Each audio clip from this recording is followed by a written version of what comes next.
Hello guys, it's SJ. Welcome around for another baby name list. This is an absolutely brilliant list. It is one of the hugest trends that we all look at. This month or next month, the new kind of popularity lists will come out.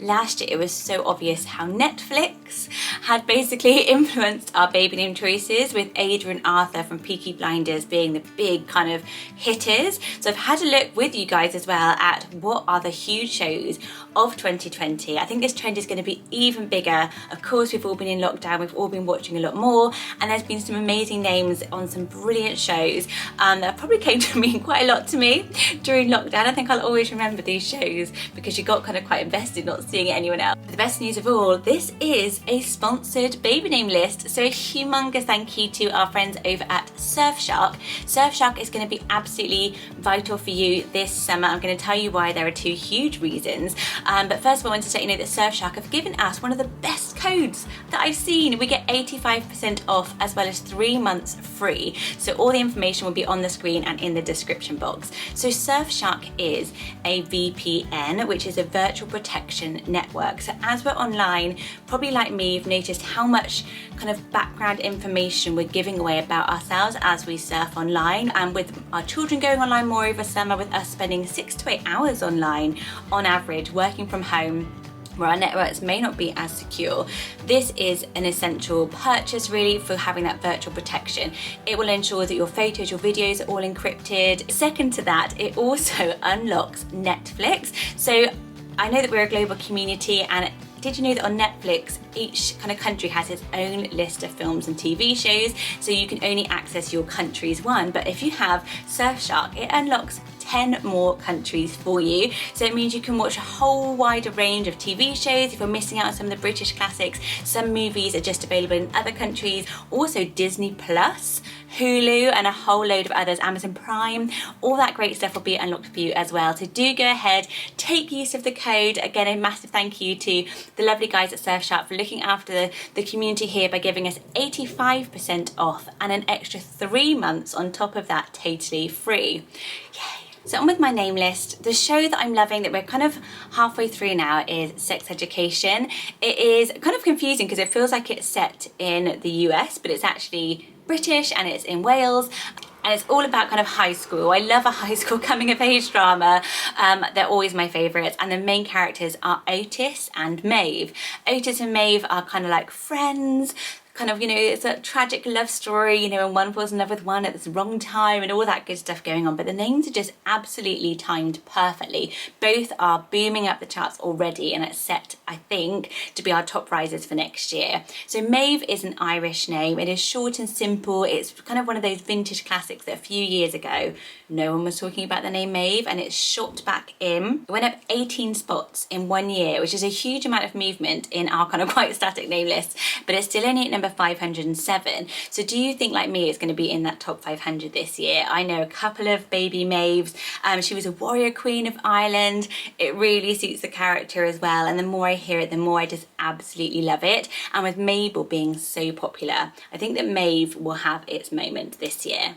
And the same for Otis. Otis is such a great character. I know a few baby Otises as well. It is shot up absolutely massively over the last 5 years. It's already at number 192. It means wealth. It's kind of one of those names. A lot of those are Ottilie, Otis, Otto. They all mean kind of wealth. And actually money names was another trend last year. So Otis, I think, is absolutely lovely. It would 100% be on one of my name lists, even though it's kind of going to be popular. But it's like, if you love Oliver as well, Otis is a great alternative. How much did you love Normal People? Normal People is a book adaptation, and annoyingly I've had the book on my shelf for ages and never read it, and then jumped straight into the Netflix movie TV series, which is fine. I've just been nominated for an Emmy, which is congratulations to those guys. It really hit home with a lot of people, especially the character Connell. Connell is an unranked name. It's Irish again. And he's just a gorgeous, gorgeous character. It means strength in battle, and I've also seen another meaning of it where it meant strong as a wolf. And he's just kind of like a tragic hero, one of those love-hate characters. They're really complex. The whole show is about, again, a love story, going through college to university, how you change as a person, what popularity means. It's a really great watch. And Connell, I think, will be, again, a really popular name coming out of 2020. And similarly, Marianne, she is the female character. She's so beautiful, just so understatedly beautiful. And I've always loved the name Marianne right back from Pride and Prejudice, Kate Winslet. I always have to like Marianne Willoughby. But it's never taken off actually. It's still only at number 1,346. It means beloved, and I can see it really being, again, one of those ones, maybe it's going to be like just after Maeve, it's going to come up through M for the girls, like Amelia's been around for so long, Emily. It's a beautiful sounding name, Marianne. Is it one that's been on your radar before, or do you love it now you've seen Normal People? The show You was massive. There's been a few series of it. It has one of my all-time crushes in it, Penn Badgley. I used to love him in Gossip Girl, and then he's become a huge breakout star in the programme You, in this series on Netflix. I loved the main female character's name from series 1, Guinevere Beck. It really stands out to me. All of the names in this series are quite unusual, very theatrical, and Guinevere Beck, who mainly goes by Beck. Guinevere is the wife of Arthur, and we talked about her ages and ages ago as this name. And then actually there were 13 babies named Guinevere a few years ago, and it went back down to 7 last year. So I wonder if it's going to continue. I feel like those kind of grand names, I'll talk about them in a minute, like Ophelia, has come in so from nowhere. And maybe Guinevere, to me, has the same kind of legendary powerful status to it, Guinevere. But what do you think? The Crown has been absolutely huge.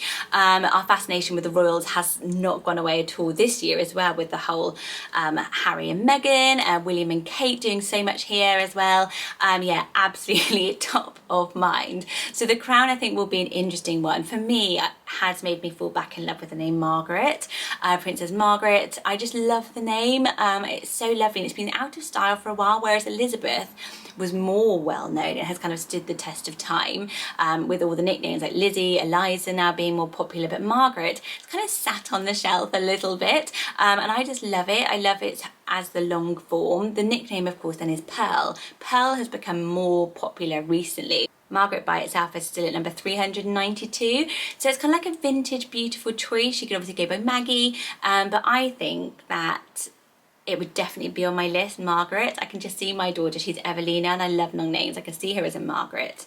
Also, Winston. Winston Churchill is kind of like a cameo character, comes in and out. Obviously, he's not part of the royals, but he's a very important advisor to the Queen. And again, with everything that's happened this year in 2020, Winston, I think, is going to continue its soar up the charts. It's already doing it. I haven't kind of chosen this one from nowhere. It's already stomping up the charts. It's at number 646, but it's come from nowhere over the last few years. And it's got a beautiful meaning as well. It means joyful stone. So isn't that nice? Isn't that like it's kind of like a gentle meaning? I always think of Winston, I do really associate it with Churchill and being quite a stern and kind of older male name, but obviously so many people are using it for babies. Do you know a baby Winston? I love the meaning of it, and I think with Stanley and all those names coming back, Winston with the nickname Winnie, obs, gotta put that in there, one of my faves, is a lovely choice. Money Heist. We are addicted, fully addicted, and I don't binge watch, which really annoys my husband because I just like to have pauses, but it's hugely gonna be influential in place names. So Money Heist is a Spanish program which has been dubbed to English here, obviously not everywhere. It's an absolutely brilliant cat and mouse, cop and robber story, but what's interesting is all of the characters take place names instead of using their real names. So I've really fallen in love with Nairobi, who's one of the main characters, Tokyo, Rio, of course, as well, a character named Berlin.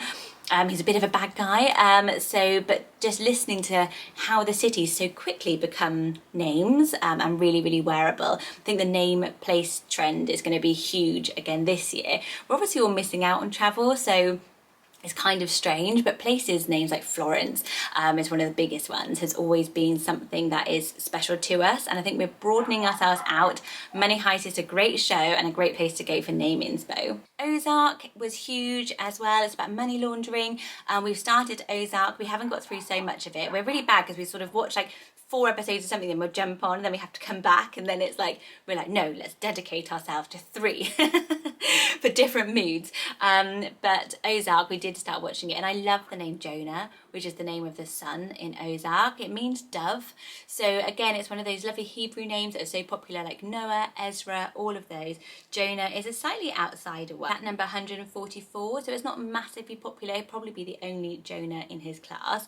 I love the meaning of dove, which is obviously a symbol of peace, which is beautiful for 2020, and it's a really interesting name that probably, again, it's been a hugely popular show, so couples sat watching it, it will just be going in the back of your head, Jonah. So those are my ideas for baby names I think are going to trend from Netflix in 2020. Let's see when the lists come out. It's really interesting how baby names do follow culture so much, and so this list will probably be from a couple of years ago, then it will kind of keep catching up. So yeah, I hope you can get in there early with some of these names if you want to. Don't forget that amazing deal from our friends at Surfshark to get 85% off and then 3 months free of Surfshark. It will just mean that all your personal data, your photos, your videos are all encrypted. You can surf the web totally safely as if you are at a work space and you're totally protected, as well as unlocking all of the Netflix stuff, which is going to make summer entertainment so brilliant, especially if you've got a lot of family at home all the time like we do. Thank you so much, Surfshark. It's brilliant to have sponsors for these name lists. Finally, thanks so much for joining in the comment section below. I can't wait to hear all your ideas, and I will see you on my next baby name video. Bye guys.